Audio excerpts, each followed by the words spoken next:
Hello ವೀಕ್ಷಕರೇ, ನಮಸ್ಕಾರ. ತಮ್ಮೆಲ್ಲರಿಗೂ ಭಾಗ್ಯ ಟಿವಿಗೆ ಸುಸ್ವಾಗತ ಕೊಡ್ತಾ ಇದ್ದೀವಿ ಭಾಗ್ಯ ಮತ್ತೆ ಗಿರೀಶ್. ಸ್ನೇಹಿತರೆ, ಇವತ್ತು ಈ ಒಂದು ವಿಡಿಯೋ ಮೂಲಕ ನಾವು ನಿಮಗೆ ಖಾರ ಪೊಂಗಲ್, ಅದು ನಮ್ಮ ಕರ್ನಾಟಕದ ಸ್ಟೈಲಲ್ಲಿ ಜೊತೆಗೆ ಹೋಟೆಲ್ನ ಸ್ಟೈಲಲ್ಲಿ ನಾವು ಖಾರ ಪೊಂಗಲ್ನ ಯಾವ ರೀತಿ ಮಾಡಬೇಕು ಅಂತ ತಿಳಿಸ್ಕೊಡ್ತಾ ಇದ್ದೀವಿ. ಈ ವೆದರ್ಗಂತೂ ಪೆಪ್ಪರ್ನ ಸೇರಿಸಿದಂಥ ಬಿಸಿ ಬಿಸಿಯಾಗಿ ಈ ಒಂದು ಖಾರ ಪೊಂಗಲ್ನ ಸವಿದ್ರೆ ಖಂಡಿತ ಸೂಪರ್ ಆಗಿರುತ್ತೆ.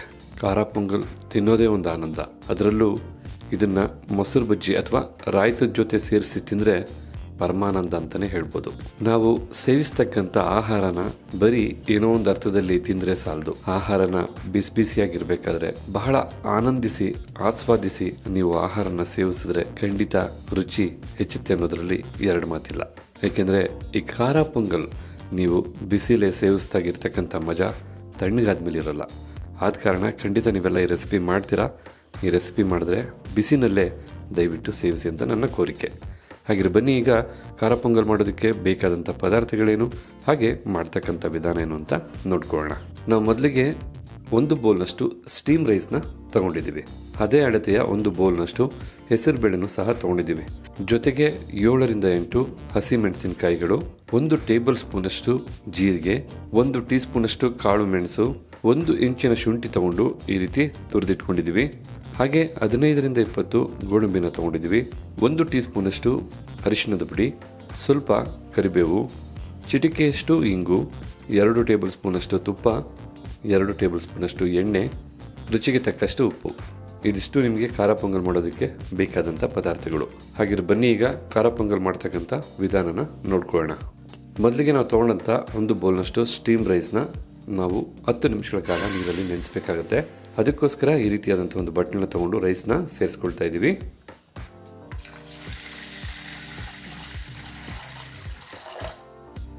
ಈಗ ಇಲ್ಲಿ ನೀರನ್ನು ಸೇರಿಸಾದ ನಂತರ ಒಂದು 10 ನಿಮಿಷಗಳ ಕಾಲ ನಾವು ಇದನ್ನು ನೆನೆಯಕ್ಕೆ ಇಟ್ಬೇಡ. ಈ ಸಂದರ್ಭದಲ್ಲಿ ನಾವು ಹೆಸರುಬೇಳೆನ ಹುರ್ಕೋಬೇಕಾಗತ್ತೆ. ಈಗ ನಾವು ಹೆಸರುಬೇಳೆನ ಹುರಿಯೋದಕ್ಕೋಸ್ಕರ ಬಾಣಲಿ ಇಟ್ಕೊಂಡಿದ್ದೀವಿ. ಬಾಣಲಿಗೆ ಹೆಸರುಬೇಳೆನ ಸೇರಿಸ್ಕೊಳ್ಳೋಣ. ನಂತರ ಸ್ಟವ್ ಹಚ್ಚಿ ನಾವು ಒಂದು 2 ನಿಮಿಷಗಳ ಕಾಲ ಹೆಸರುಬೇಳೆನ ಹುರ್ಕೋಬೇಕಾಗತ್ತೆ. ನಾವು ಹೆಸರುಬೇಳೆನ ಕುಕ್ಕರ್ಗೆ ಹಾಕಿ ಕೂಗಿಸ್ಕೊಳ್ತೀವಿ. ಆದರೂ ಈ ರೀತಿ ಹೆಸರುಬೇಳೆನ ಹುರ್ಕೊಳ್ಳೋದ್ರಿಂದ ನಿಮಗೆ ಬಹಳ ರುಚಿ ಇರುತ್ತೆ. ಆದ ಕಾರಣ ನೀವು ಒಂದು 2 ನಿಮಿಷಗಳ ಕಾಲ ನೀಟಾಗಿ ಹುರ್ಕೊಂಡ್ರೆ ಸಾಕಾಗುತ್ತೆ. ಹೀಗಿಲ್ಲಿ ನಾವು ಹೆಸರುಬೇಳೆನ 2 ನಿಮಿಷಗಳ ಕಾಲ ಹುರ್ಕೊಂಡಾಗಿದೆ. ನಾವು ಮೊದಲೇ ನೆನೆಸಿಟ್ಟಂಥ ಅಕ್ಕಿ ಬಟ್ಲಿಗೆ ಈ ಹೆಸರುಬೇಳೆನ ನಾವೀಗ ಸೇರಿಸ್ಕೊಳ್ಳೋಣ. ಈ ರೀತಿ ನೀವು ಹೆಸರುಬೇಳೆನ ಸೇರಿಸಿದ ನಂತರ 1ರಿಂದ 2 ಬಾರಿ ತೊಳ್ಕೊಂಡ್ರೆ ಸಾಕಾಗುತ್ತೆ. ನಾವು ಇನ್ನು ಸ್ವಲ್ಪ ಬೇಕಿದ್ರೆ ನೀರನ್ನು ಸೇರಿಸಿ ನಾವು ನೀಟಾಗಿ 2 ಬಾರಿ ಅಕ್ಕಿನ ಹಾಗೆ ಹೆಸರುಬೇಳೆನ ತೊಳ್ಕೊಬೇಕಾಗತ್ತೆ. ನಾವು ಅಕ್ಕಿ ಮತ್ತು ಹೆಸರುಬೇಳೆನ 2 ಬಾರಿ ತೊಳ್ಕೊಂಡಿದ ನಂತರ ಈ ರೀತಿ ಒಂದು ಕುಕ್ಕರ್ನ ತೊಗೊಂಡು ಕುಕ್ಕರ್ಗೆ ತೊಳೆದಂಥ ಹೆಸರುಬೇಳೆ ಮತ್ತು ಅಕ್ಕಿನ ಸೇರಿಸ್ಕೊಳ್ಳೋಣ.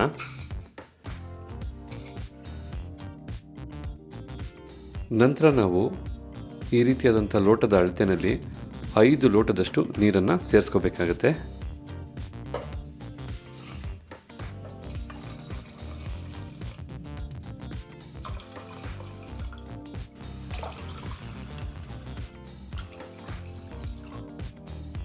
ನೀರನ್ನು ಸೇರಿಸಿದ ನಂತರ ನಾವು ತೊಗೊಂಡಂಥ 1 ಟೀ ಸ್ಪೂನಷ್ಟು ಅರಿಶಿಣದ ಪುಡಿನ ಸಹ ಸೇರಿಸ್ಕೊಳ್ತಾ ಇದ್ದೀವಿ. ಹಾಗೆಯೇ ರುಚಿಗೆ ತಕ್ಕಷ್ಟು ಉಪ್ಪನ್ನು ಸಹ ಸೇರಿಸ್ಕೊಳ್ತಾ ಇದ್ದೀವಿ. ಉಪ್ಪನ್ನು ಸೇರಿಸಾದ ನಂತರ ನಾವೀಗ 1 ಟೀ ಸ್ಪೂನಷ್ಟು ಎಣ್ಣೆನೂ ಸಹ ಸೇರಿಸ್ಕೊಳ್ತಾ ಇದ್ದೀವಿ. ಈ ರೀತಿ ಎಣ್ಣೆನ ಸೇರಿಸೋದ್ರಿಂದ ಬೇಳೆ ಬಹಳ ಚೆನ್ನಾಗಿ ಬೇಯುತ್ತೆ.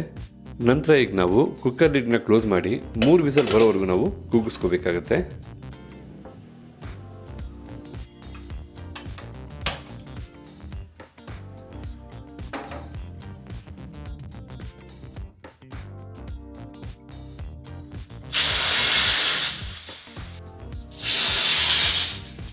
ನಾವು ಹೆಸರುಬೇಳೆ ಕೂಗಿಸ್ಕೋಬೇಕಾದ್ರೆ ಹೆಸರುಬೇಳೆ ಇರತಕ್ಕಂಥ ಗ್ಯಾಸ್ ಫಾರ್ಮ್ ಆಗೋದ್ರಿಂದ ಈ ರೀತಿ ನೊರೆ ಬರೋದು ಸಹಜ. ಇದು ಯಾರದೇ ಮನೇಲಿ ಯಾವುದೇ ಕುಕ್ಕರ್ ಮಾಡಿದ್ರು ಈ ರೀತಿ ನೊರೆ ಬರುತ್ತೆ. ಈಗ 3 ವಿಸಲ್ ಬಂದಾಯಿತು.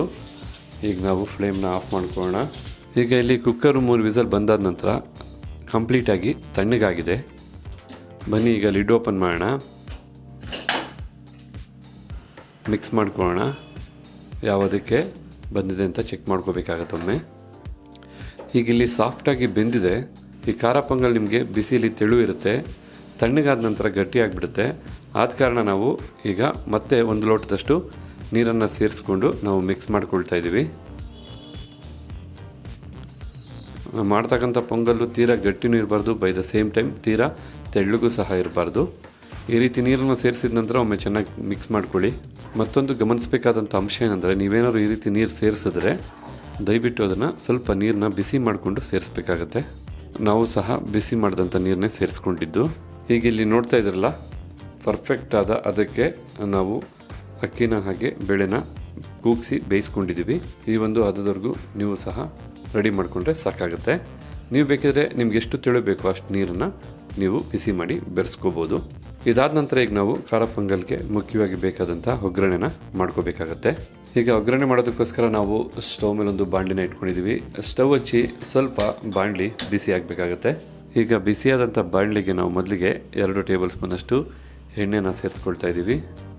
ಹಾಗೆ 2 ಟೇಬಲ್ ಸ್ಪೂನಷ್ಟು ತುಪ್ಪನೂ ಸಹ ಸೇರಿಸ್ಕೊಳ್ತಾ ಇದ್ದೀವಿ.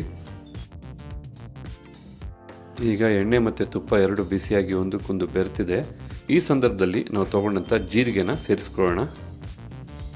ಒಗ್ಗರಣೆ ಮಾಡ್ಕೋಬೇಕಾದ್ರೆ ಲೋ ಫ್ಲೇಮಲ್ಲೇ ಮಾಡ್ಕೋಬೇಕು. ನಾವು ಸಹ ಲೋ ಫ್ಲೇಮಲ್ಲೇ ಒಗ್ಗರಣೆನ ಮಾಡ್ಕೊಳ್ತಾ ಇದ್ದೀವಿ. ಕಡಿಮೆ ಊರಿನಲ್ಲಿ ಒಗ್ಗರಣೆನ ಮಾಡಿದಾಗ ಯಾವುದೇ ಪದಾರ್ಥಗಳು ಸಿಯೋದಿಲ್ಲ. ಈಗ ನಾವು 30 ಸೆಕೆಂಡ್ಗಳ ಕಾಲ ತುಪ್ಪದಲ್ಲಿ ಜೀರಿಗೆನ ಬೇಯಿಸ್ಕೊಂಡಿದ ನಂತರ ನಾವು ಕಾಳು ಮೆಣಸನ್ನು ಸಹ ಸೇರಿಸ್ಕೊಳ್ತಾ ಇದ್ದೀವಿ. ಇದು ಸಹ ಒಂದು 10 ರಿಂದ 20 ಸೆಕೆಂಡ್ಗಳ ಕಾಲ ಬಿಸಿ ಆದರೆ ಸಾಕಾಗುತ್ತೆ. ಈಗ ನಾವು ತೊಗೊಂಡಂಥ ಚಿಟಿಕೆಯಷ್ಟು ಇಂಗನ್ನು ಸಹ ಸೇರಿಸ್ಕೊಳ್ತಾ ಇದ್ದೀವಿ. ತದನಂತರ ನಾವು ತುರಿದಿಟ್ಕೊಂಡಿರ್ತಕ್ಕಂಥ ಶುಂಠಿನೂ ಸಹ ಸೇರಿಸ್ಕೊಳ್ತಾ ಇದ್ದೀವಿ. ಶುಂಠಿನೂ ಸಹ ಬಿಸಿ ಮಾಡ್ಕೊಂಡಿದ್ದ ನಂತರ ನಾವು ಹಸಿಮೆಣಸಿನ್ಕಾಯಿನ ಸೇರಿಸ್ಕೊಳ್ತಾ ಇದ್ದೀವಿ. ನಾವು ಹಸಿಮೆಣಸಿನ್ಕಾಯಿನ ಈ ರೀತಿ ಮಧ್ಯಕ್ಕೆ ಸೀಳಿ ಸೇರಿಸ್ತಾ ಇದ್ದೀವಿ.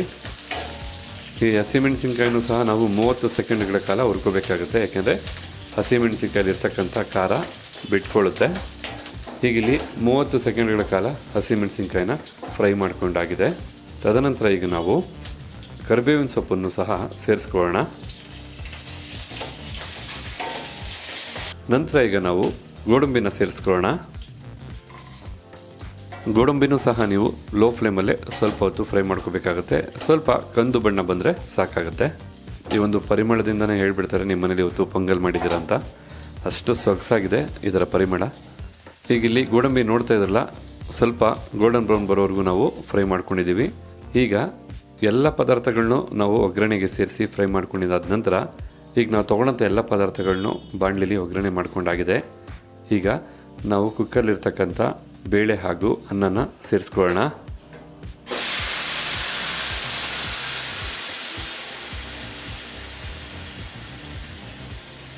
ಈಗ ಬೆಂದಂಥ ಅನ್ನ ಮತ್ತು ಬೇಳೆನ ಸೇರಿಸಾದ ನಂತರ ನಾವು ಫ್ಲೇಮ್ನ ಆಫ್ ಮಾಡ್ಕೊಂಡಿದ್ದೀವಿ. ಜೊತೆಗೀಗ ಎಲ್ಲನೂ ಸಹ ಚೆನ್ನಾಗಿ ಮಿಕ್ಸ್ ಮಾಡ್ಕೋಬೇಕಾಗತ್ತೆ. ಒಗ್ಗರಣೆ ಮತ್ತು ನಾವು ಬೇಯಿಸಿದಂಥ ಅನ್ನ ಮತ್ತು ಬೇಳೆನೆಲ್ಲ ಚೆನ್ನಾಗಿ ಮಿಕ್ಸ್ ಮಾಡಿಕೊಂಡ್ರೆ ನಿಮಗಿಲ್ಲಿ ಬಿಸಿ ಬಿಸಿಯಾದಂತಹ ರುಚಿಯಾದಂತಹ ಖಾರ ಪೊಂಗಲ್ಲು ಪಕ್ಕ ಪರ್ಫೆಕ್ಟಾಗಿ ರೆಡಿಯಾಗಿರುತ್ತೆ.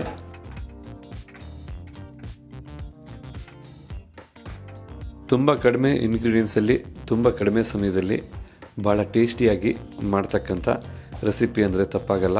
ಈ ಬಿಸಿ ಬಿಸಿ ಪೊಂಗಲ್ ಜೊತೆ ರಾಯ್ತಾನ ಸೇರಿಸಿ ತಿಂದ್ರಂತೂ ನಿಮಗೆ ಇನ್ನೂ ಸೊಗಸಾಗಿರುತ್ತೆ ಇದರ ಒಂದು ರುಚಿ.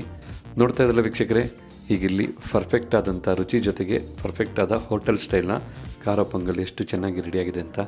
ಹಾಗಿದ್ರೆ ನೀವು ಸಹ ನಿಮ್ಮ ಮನೆಗಳಲ್ಲಿ ಮಾಡ್ತಿರಲ್ಲ, ಮಾಡಿ ನಂತರ ನಮಗೆ ಕಮೆಂಟ್ ಮಾಡಿ ಯಾವ ರೀತಿ ರೆಸಿಪಿ ಬಂದಿತ್ತು ಅಂತ.